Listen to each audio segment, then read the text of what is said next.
Diane d'Amos. Amos, c'est chez nous. On salue les gens d'Amos et des environs. Je m'apprête à acheter ma première maison et on me demande un certificat de localisation. Qu'est-ce que c'est et où je me procure ce document? Le certificat de localisation, c'est préparé par un arpenteur géomètre. Et là, je recule en 1900 tranquille, peut-être 1800 même. Quand on a élaboré les villes, OK? Je ne sais pas si vous vous rendez compte, moi, c'est d'autres des formations professionnelles, c'est sûr, je le vois parce que je travaille là-dedans, mais sur la route ou sur les rues, des fois, il y a une maison qui est proche de la rue, une maison qui est loin de la rue, une maison qui est proche de la rue, une maison qui est loin de la rue, tu fais, mon Dieu Seigneur, c'est vraiment zigzag, cette histoire-là. Ben, c'est à ça que ça sert, là. En fait, la ville et les municipalités, ils élaborent des règlements pour, je me fais un détour, là, je passe par Vancouver pour arriver à Val-d'Or, là, mais je vais arriver quelque part. Et donc, les villes émettent des règlements pour justement ne pas avoir une rue en zigzag avec les maisons un peu tout croche, tout de travers. Et l'arpenteur géomètre, lui, il faut qu'il localise les bâtiments qu'il y a sur le terrain de la propriété à vendre pour voir si ça répond aux règlements municipaux. OK? Donc, il y a plusieurs règlements municipaux qui existent. Les marges de recul avant, donc la distance à respecter. Martine, elle avait dit qu'elle mettrait son cellulaire sur vibration, puis elle l'a oublié. C'est drôle. Moi, je l'ai faite pour une fois, des fois, je l'oublie moi aussi. C'est pas grave, on est en direct, puis la vie est merveilleuse. Donc, il y a les marges de recul avant. Donc, les règlements municipaux disent que la maison doit être, à exemple, 6,1 mètres de la rue. Les marges latérales, donc les bâtiments secondaires et même la maison doivent être, à exemple, 2 mètres de la marge latérale, donc de la ligne de l'eau latérale. Même chose en arrière. Une autre réglementation, la distance entre les bâtiments. Donc, souvent, c'est 2 mètres entre la maison et la remise ou la maison et le garage. Ça prend 2 mètres, à moins que le garage soit annexé à la maison. La superficie des bâtiments au total sur le terrain versus la superficie totale du terrain. Bref, il y a un paquet de règlements comme ça qui existent pour avoir une certaine uniformité ou homogénéité dans le visuel de la rue.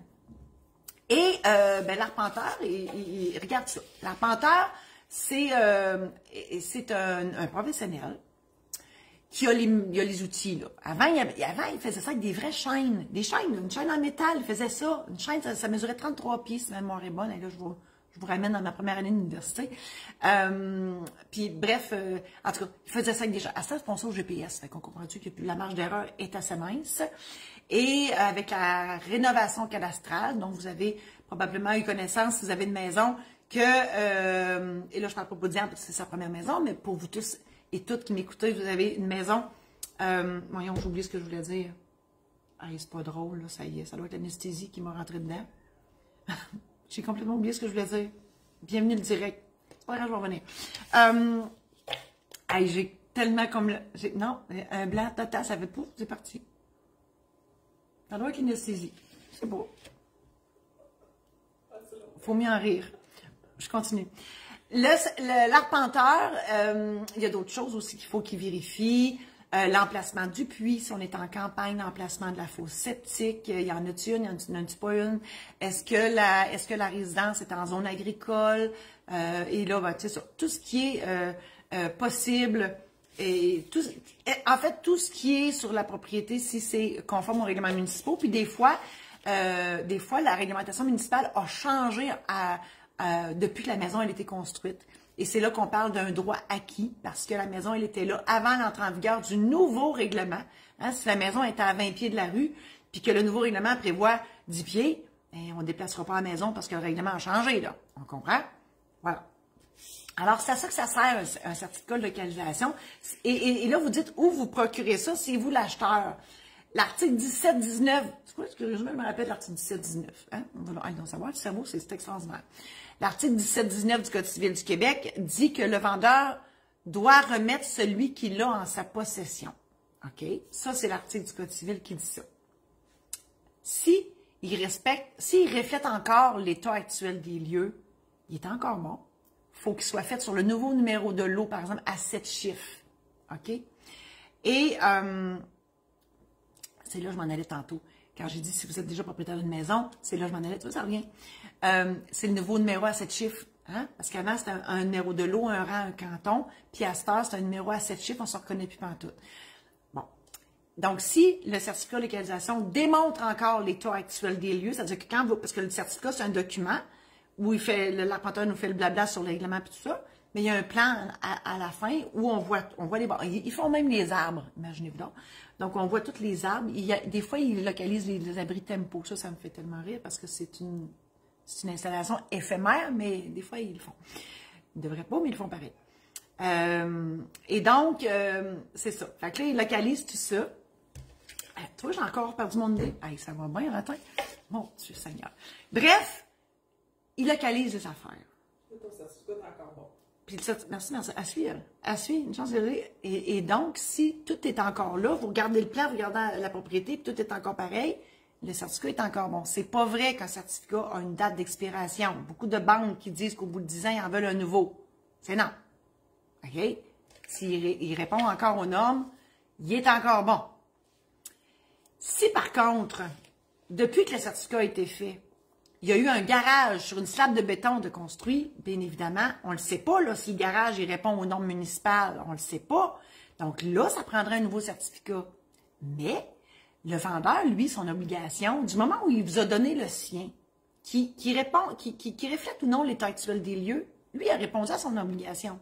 Alors là, oui, ça sera à vous procurer un nouveau certificat Diane. Voilà. Mais il me semble que je voulais ajouter d'autres choses. Ah oui, les agents d'immeubles. Je suis rouillée, c'est vraiment, ça paraît, ça fait 2 semaines que je ne suis pas là.